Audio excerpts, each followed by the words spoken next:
Good morning, everybody. I'm Captain Tommy Scoville, and you're on the lifeboat. Hey, I want to thank everybody that got on the live feeds yesterday. We had some fun, didn't we? I enjoyed it. So, today we're going to do a couple more of them. But before then, I want to talk about the word sincere, because it's a very important word, and it is very germane to what it is that I'm discussing today. Now, here's the thing. If you're familiar with etymology, you know what etymology is? Etymology is the history of words, where they come from, right? Their origins. Take the word excruciating, right? If you take that, it's literally Latin and it means from the crucifixion, right? Because the pain, excruciating pain, they're literally talking about the pain that could only come from crucifixion. By taking a nail and putting it through the most painful nerve that you're going to have in your upper body as it starts to run out through the wrist. Excruciating, right? It gives you a really good idea of exactly what the origin of the word is. All right, well, that's what etymology is. So let's talk about the etymology of the word sincere. Well, here's how the story goes. It comes from the Latin. Sin is a Latin word meaning without, right? And cere, for wax. So, why without wax? Well, when they were doing famous sculptures like the Bust of David or Venus de Milo, masterpieces, right? Sometimes they could take a year, 2 years, 3 years of painstaking carving, right? With really rudimentary tools.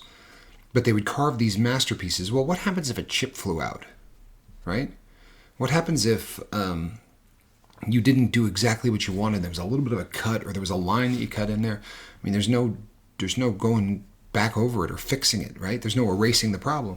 So what they would do is they would take the wax from the candles that lit these studios, and they would mix it with whatever the powdered from the rock, whatever medium they were using, right? So let's say that they were using marble, right, or granite.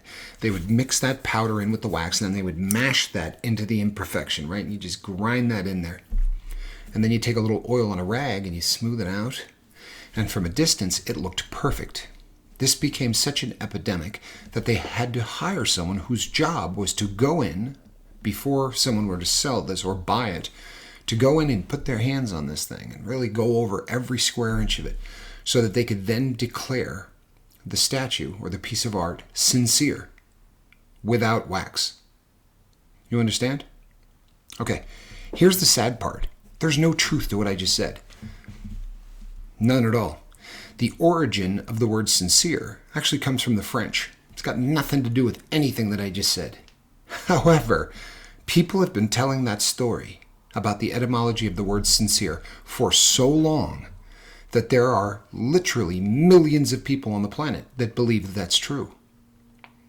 And amazingly, nobody ever looks it up or takes the time after they listen to what somebody says to go, that's interesting. I think I'll look up the etymology of the word sincere. No, they just take the salesman or the public speaker or whoever happened to have spit out that tripe. They take that and they believe it. It's a much better story than it's just of French origin, isn't it? It's a great story to declare something without wax. I love it. Unfortunately, it's not true. So why are we bringing up sincere? Because if you want to come into the live feed and you want to debate the host about whatever the subject matter is, if you just disagree with me on something, a point, disagree with me. You have absolutely the right to do that. And we have some guidelines. And if you follow those guidelines, then most assuredly you can disagree with me. However, you need to be sincere. Now, what do I mean by this?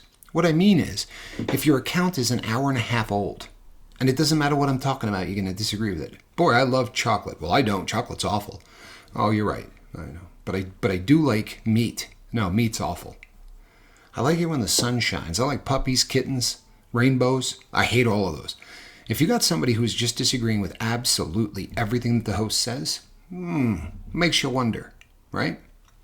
So you do a little research and you find out that the account is about an hour and 15 minutes old. You take the two of those things in conjunction and what you have is somebody covered in wax. The point is this. I have no problem with people disagreeing with me. You're entitled to. Especially as crew members on this boat. You're entitled to disagree with me. But I'm not stupid. And I know when someone is sincere, right? Without wax. And I know when people aren't. So people, if you want to crow on about the First Amendment, do a little research on that too. Because the people that like to cry about the First Amendment are the same kind of people that hear sincere and think, oh, okay, that's cool.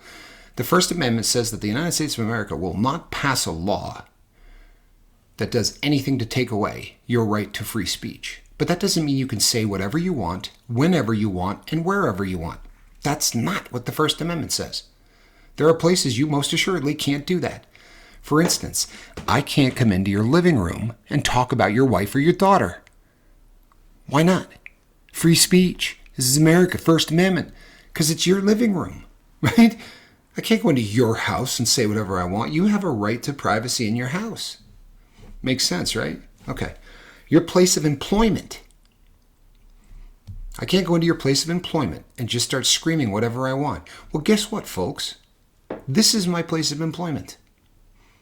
Make no mistake about it. If you go to YouTube, this is my channel.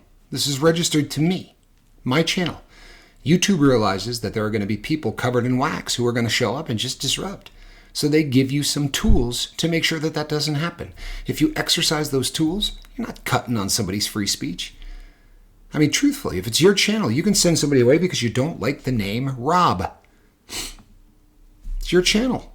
Do whatever you want with it. Now, if you do that, you're probably going to lose a ton of followers. You're not going to have a whole lot of credibility. But you're not forced to allow people who are covered in wax to come on in and say whatever they want, whenever they want. That's not what the First Amendment says. I assure you. And if you think I'm wrong, read. Read. Super easy to research. They had this document. Yeah, look it up. Interesting stuff.